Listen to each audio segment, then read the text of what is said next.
Como todas y todos sabemos, esta semana inició formalmente el proceso judicial contra Emilio Lozoya, después de que fuera extraditado de España a nuestro país.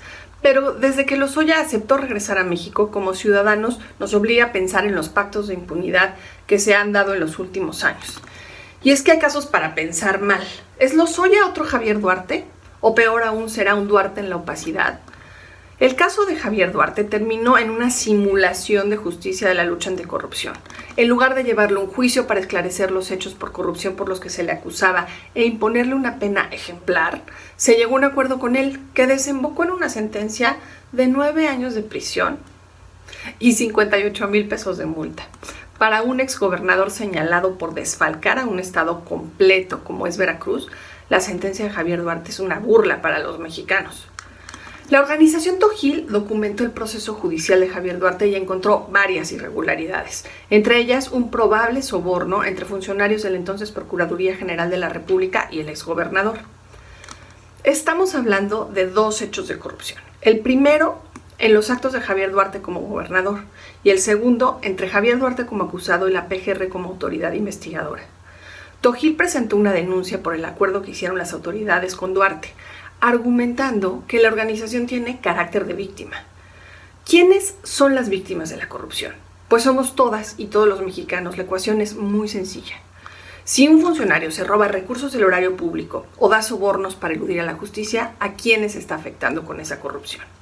Por eso Tojil buscó ser reconocida como víctima en el proceso de Javier Duarte, para que con ese carácter pudiera coadyuvar con la investigación como un derecho que le otorga la propia Constitución mexicana.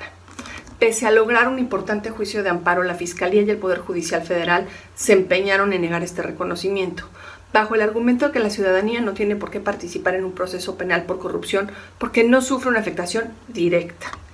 Con Lozoya empezamos a ver los mismos vicios. Según la ley penal mexicana, las audiencias de los juicios deben ser públicas, o sea que cualquier persona puede entrar a verlas, pero el Poder Judicial en este caso también se empeñó en negarnos ese derecho.